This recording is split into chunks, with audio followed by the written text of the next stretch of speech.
Supas sila. Mga ka-vlog. Ito po ang aming panghanda sa pagkahuli ni Kibuloy. Yan. Supas lang po kami dahil nga Hindi pa nabitay. hindi pa nabitay. Hindi yun. Pag mabitay na, Siyempre, alam. maghanda na malaki.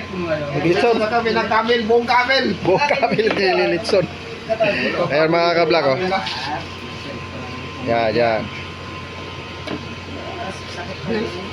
Pinaghandaan talaga namin ang pagkahuli ni Apollo Kibuloy bilang pagpasalamat sa kanyang biktima. Defensive lang.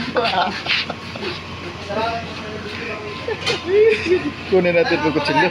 Ba? Guilty naman pala si, sa human trafficking, Kibuloy. Guilty naman sa human trafficking, Yun.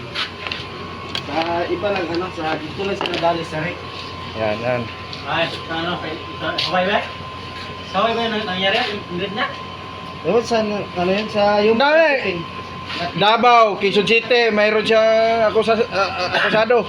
Nag-guilty pala sa Ano yung human trafficking? Paghihingi ng Oh. Paghihingi ng mga... Buloy. Tira? Buloy no?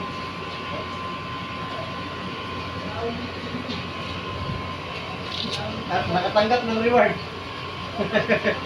Pasensya na mga ka-vlog, yung handa namin para sa pagkahuli ni Kibuloy supas lamang dahil nga hindi pa namin natanggap yung reward money. Hindi pa na para sa ako. Official your honor. Objection, Your Honor. Pag matanggap na namin yung reward money, ay bunggang handaan na. Magkatay na kami ng isang buong kamil. Tatay na sa buhay. Hindi, kami lang. Buhay. Buhay na kamil. Akala ko yung buhay na tao. Buhay. Ito. Sus. Yan. Ito na lang ang pagtyagaan namin. Ano yan, supas? Bilang pagpasalamat sa kanyang pagkakulong. Ayan. Sana hindi na siya makalabas. Diyan na siya mabulok sa kulungan. At sana pantay ang pagtrato sa pagkakulong. Mahirap, mayaman. Doon isama-sama sa kulungan. Walang VIP. Dapat mga gaya na kaso, ilahok yan kung saan ang mga mahihirap na kulungan para maranasan din niya ang tinatawag na kahirapan sa kulungan. Dahil nga kung pastor pa siyang mabait na mangginoo, hindi mangyayari sa kanya nga makulong siya ngayon. Dahil nga binigyan siya ng mahabang panahon na harapin ang mga nag-aakusa sa kanya, pero tinakasan niya at nagtatago sa ilalim ng lupa, sinasabi. So ngayon, hindi siya tinitigilan sa ating mga opisyal na sa gobyerno. Saludo ako kay General Torre at kay Yusek Abalos.